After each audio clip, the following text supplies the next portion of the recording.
This is a lecture from OpenTuition. To benefit from the lecture, you should download the free lecture notes from opentuition.com. This lecture is on chapter 14 of the paper F5 lecture notes, which is more variance analysis. Or perhaps a better word would be advanced variance analysis. I hope you've checked the previous chapter that you're happy with basic paper F2 variances. But in paper F5, you'll never be asked a whole paper F2 variance analysis question. Little bits of it can be asked as a little bit of a question. And the understanding of variance analysis matters for the variances that are coming. But it's the variances in this chapter that are important for paper F5. And there are several. As we go through, there's something called planning and operational variances. There's something called mix and yield variances. And then a couple of other slightly smaller ones. So I will go through them, but they are rather separate, so we'll keep them as separate lectures. But the first one I want to look at is planning and operational.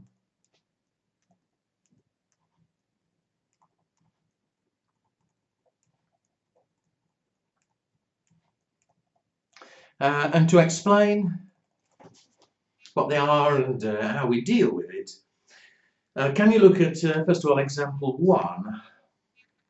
And we'll use that to sort it out. Example 1, it's what you might call an extract. It's only looking at materials, but in the exam it will only be this sort of exercise. It says in the original budget, the standard cost of materials, it was 10 kilos at $5 per kilo, and we budgeted on producing 10,000 units. So that's the original budget, but the actual results, we actually produced 11,000 units. And the materials, we actually used 108,900 kilos at $4.75. Now ignore the next line for the moment, but the question wants to know the expenditure and usage variances. And so before we think about what planning and operational means, let's calculate the variances in the normal way. And so first of all, the expenditure, or the price variance. What do we do? Now this is back to paper F2. The expenditure variance, we take the actual purchases, which were how many? We actually bought 108,900. And we compare the actual cost with the standard cost. So the actual purchases at actual cost. Where are we? We paid $4.75 a kilo.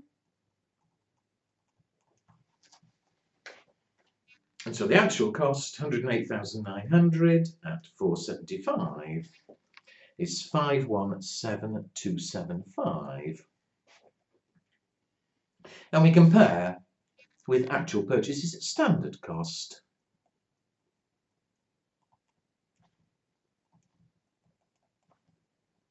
We actually bought 108,900.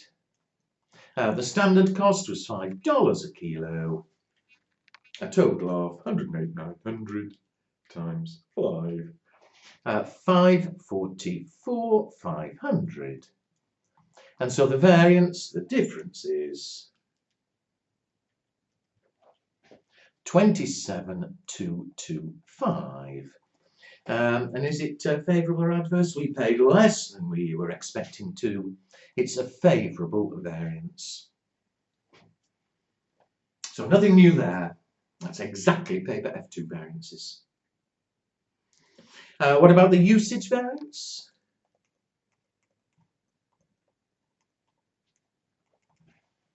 For the usage variance,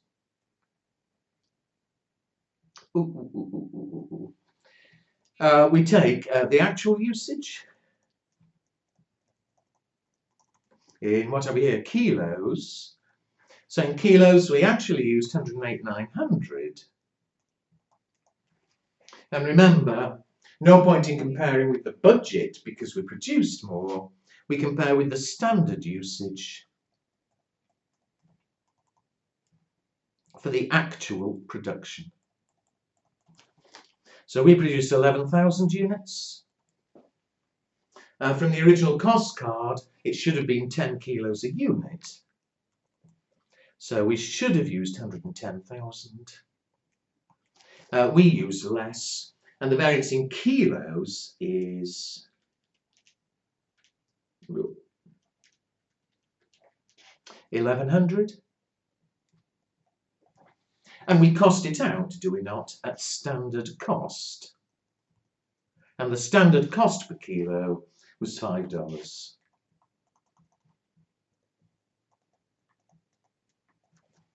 Again, favourable or adverse, or we used less material than we were expecting to, and so it's a favourable variance.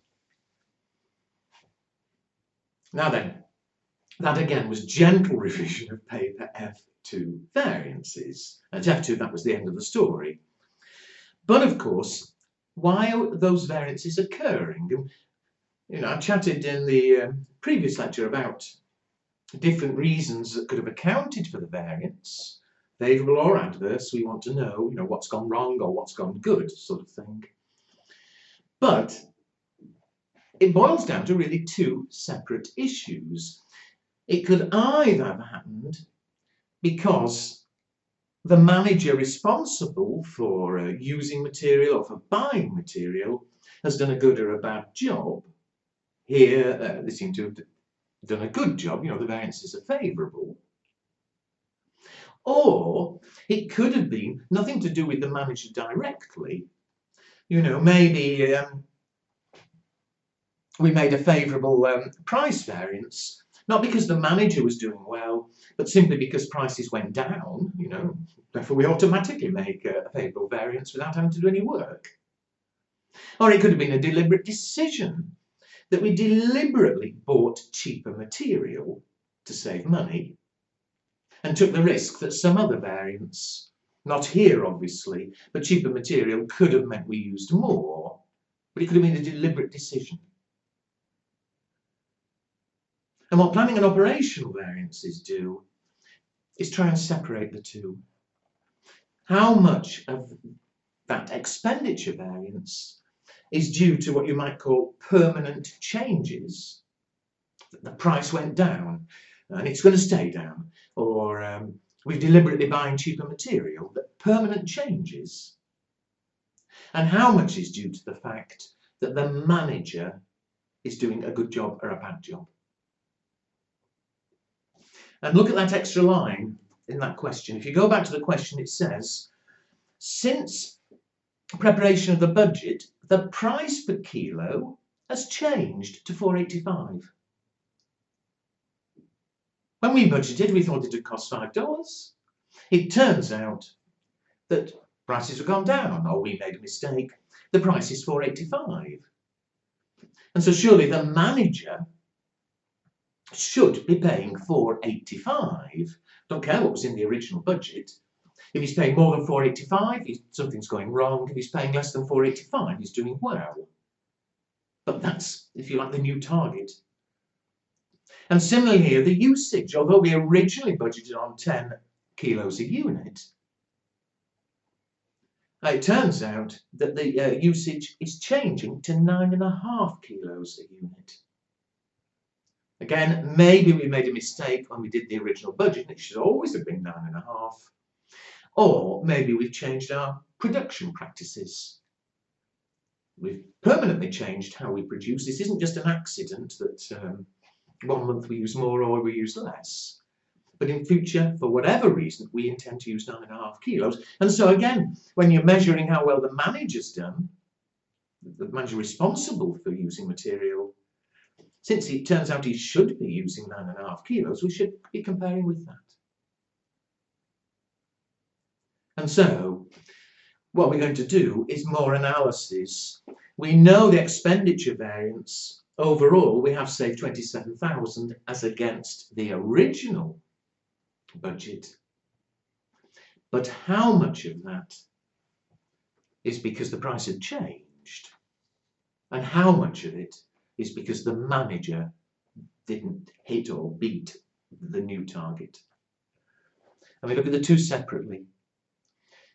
So expenditure variance, first of all.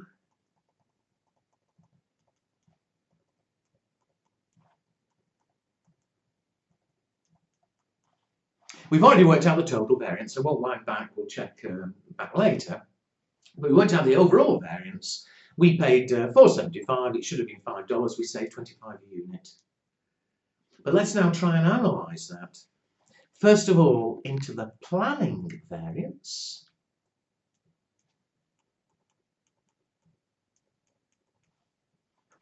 And the planning variance is looking at what you might call permanent changes.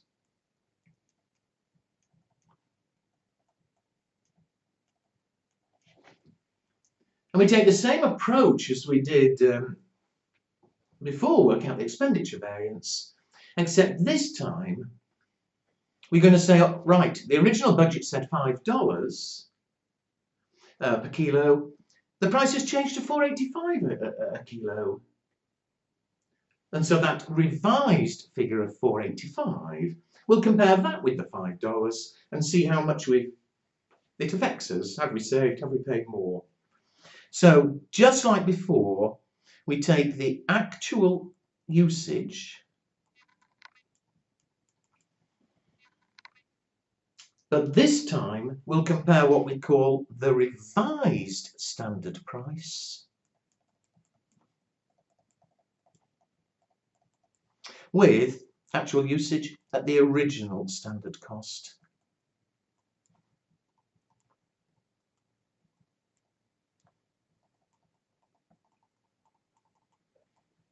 So exactly the same approach as before for the same reasons. But for the minute, forget what actually happened. We kept comparing this revised price with the original. So what was the usage?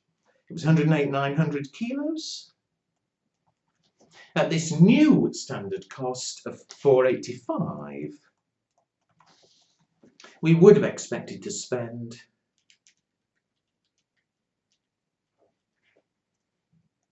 $528,165, whereas at the original standard cost,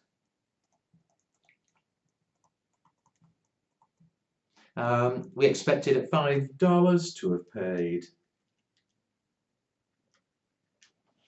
$544,500, and therefore the planning expenditure variance is the difference of 16,335. A favourable adverse, well, the revised figure turns out it's lower than the original, so it's favourable. So we've saved 16,000 as a result of either the price went down or we changed our plans, we bought different material. But that's separate from has the manager performed well. So that's what we should have spent at $4.85. Well, now let's check on the manager.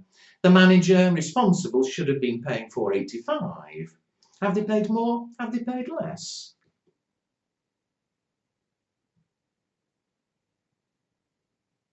The operational variance.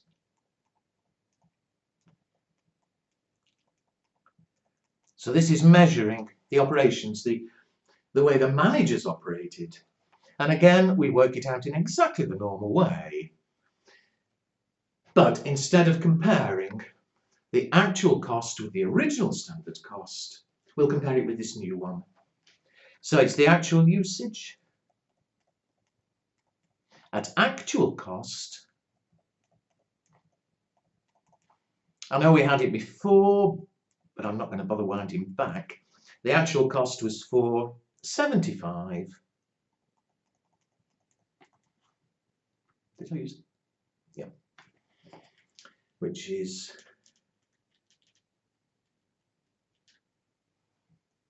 $517,275. How much should we have, or should he or her have paid? Actual usage at this new, at the revised standard cost. 108,900, actual usage. Original standard cost is now irrelevant. He should have been paying this revised cost of 485, and so we would have expected him to have paid.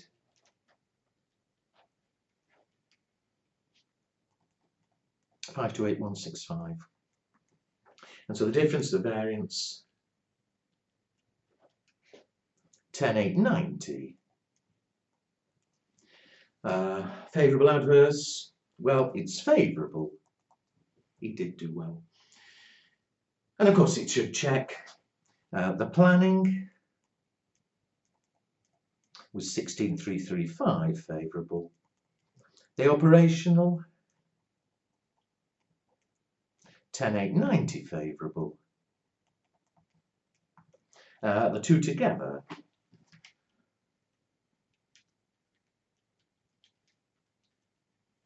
27,225. Was that what we had originally? Oh. Yes, it was. So all we've done is analyse it. 16,335 of the variance was due to, or for whatever reason, our plans having changed. We should be buying materials at a different price than we originally budgeted. Operational variance is measuring how well the manager achieved the revised plans. I'll say a bit more about how we interpret them later. For the minute, it's just the arithmetic. But there we are. There's the expenditure. Incidentally, perhaps I should have said earlier, I'm writing it out in full to hopefully make it clear. It should be pretty obvious, to be honest, that there are ways you can save time. For instance, instead of costing those two in full, the difference is 10 cents per kilo. So I could have just put 108,900 at 10 cents, 10,890. You know, so, I mean, it's up to you to obviously practice and speed up and whatever. Make sure in section C, the long questions, that you're showing enough workings in one way or another, that it's clear you know what you're doing. Don't just write the answer down. But how you get to the answer doesn't matter, as long as it's right. Anyway, we've analysed the expenditure variance. What about the usage variance?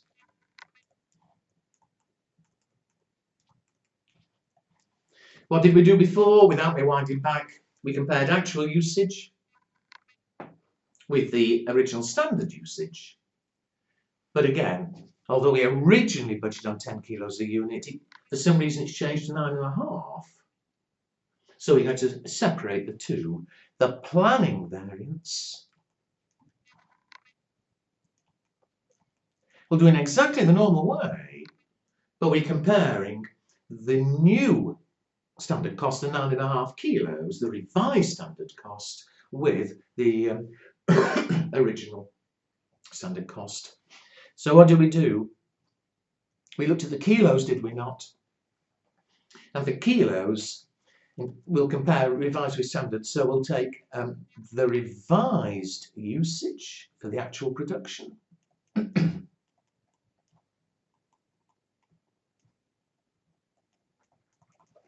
How many do we produce?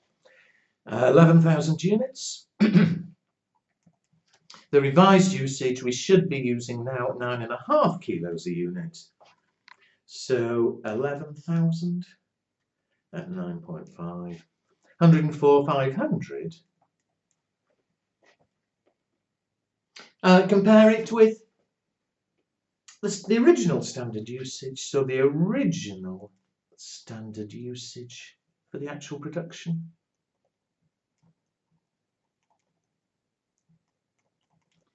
Again, we produced 11,000. We should have been using, or we thought we should have been using originally 10 kilos a unit. So 110,000.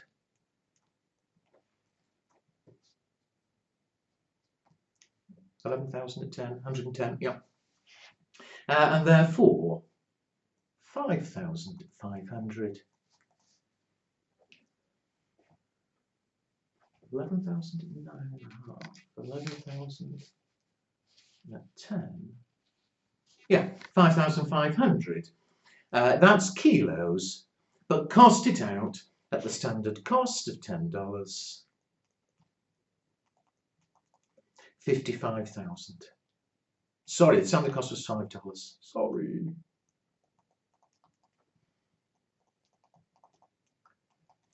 Favourable adverse. Yeah, the revised was less than we originally were budgeting on, so it's favourable. But that's the planning variance. You know, we've changed the way we're using the material. We originally expected 10 kilos a unit. Fine, we now only expect 9.5 kilos a unit. That's what we should be achieving.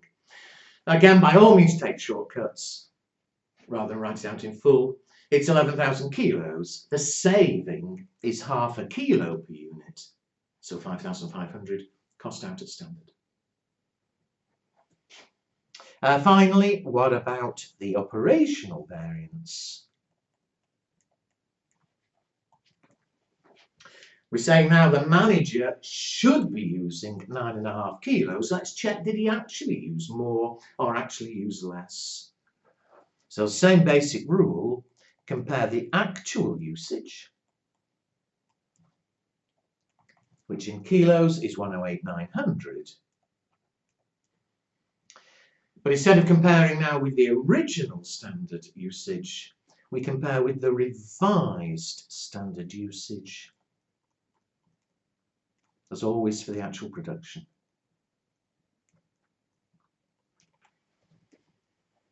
So we produced 11,000. The revised standard usage, we should have been using 9.5 kilos per unit.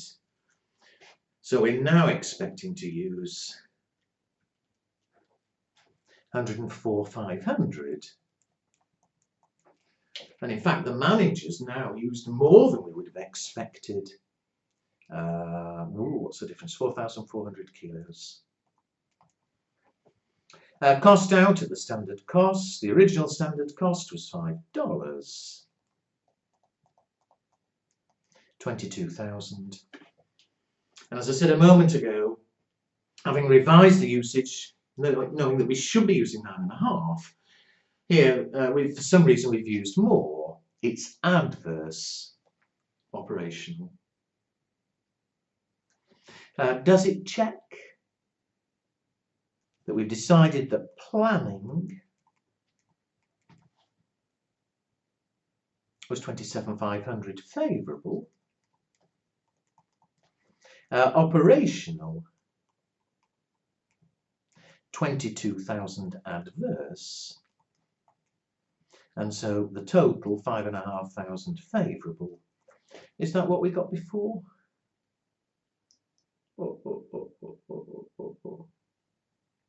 Yes, 5,500. Didn't show it all favourable. So all we've done is analyse it into those two bits. So I don't think that's too bad. I've said enough about, you know, saving time, shortcuts. You don't need to write it all out in full, as long as it's clear from your workings what you're trying to do. Because any of us can make silly mistakes, clearly. If it's just a silly mistake, you lose very few marks, as long as they're clear you were trying to do it the right way. A few things, though, before I leave that. One, I think I did say before, is that you're only asked in the exam planning and operational on a specific cost. You wouldn't be doing a whole statement of all the variances. In real life, maybe, but not here. So it could be a question just asking you to do it on materials, as that one. Or it could be one asking you just to do it on labour, which is the next one we'll talk about in a second, but it uses exactly the same logic. Secondly, now what I'm about to say is terribly important, because it could affect you depending what books, what revision kits you might be using. There are actually two ways of doing planning and operational. They both have a logic, but they give different answers. Now, to show two ways here would be ridiculous, it's confusing. They give different answers. There is a logic to the two different ways. The previous examiner preferred to do it another way and got different answers. The way I've done it is the way the current examiner prefers, and is certainly the easier way. Having said that, because there are these arguments, the wrong word, some people prefer one way, some people prefer another, so the examiner will always accept the answer done either of the two ways. But clearly it's ridiculous to learn two ways. The way I've done it there, I say again, is the way your examiner prefers it. And more importantly, it's by far the easier way. But I'm going on about this because if you're using old books, you may find old books do it the way the previous examiner preferred, and they will end up with different answers. Now, I know that's confusing, but that's why really you should be using current editions of revision kits or study texts if you're using study texts. But that is the best way to learn, certainly the easiest. Finally, as far as the interpretation of it's concerned,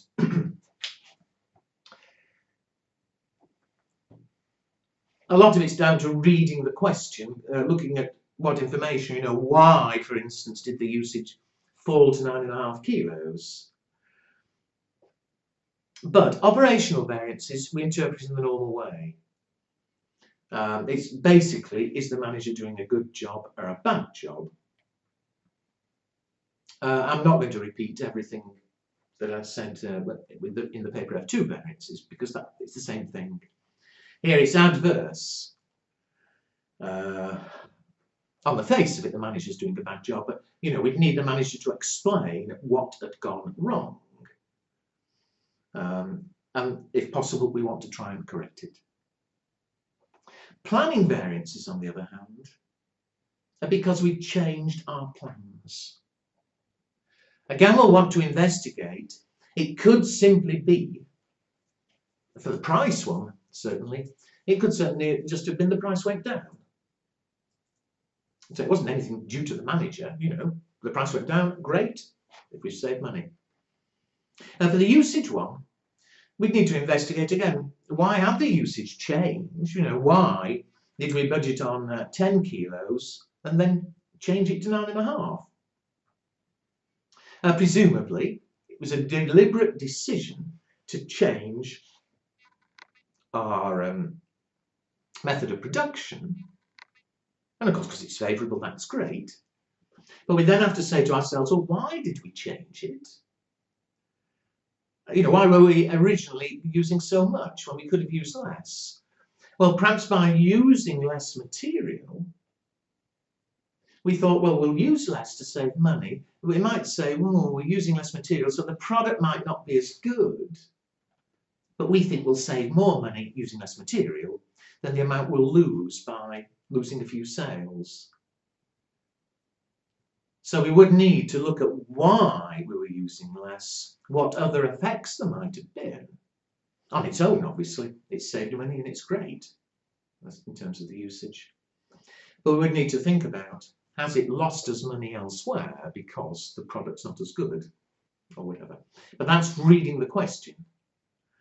And finding out what they tell us about why we changed the standards, why we changed the usage to 9.5, why the price changed to 4.85.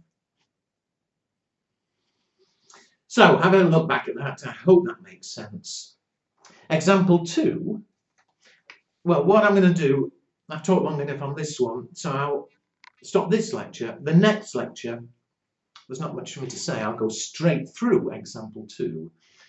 But because it's exactly the same approach, I do suggest you have a go at example 2 yourself first, and then come back to the lecture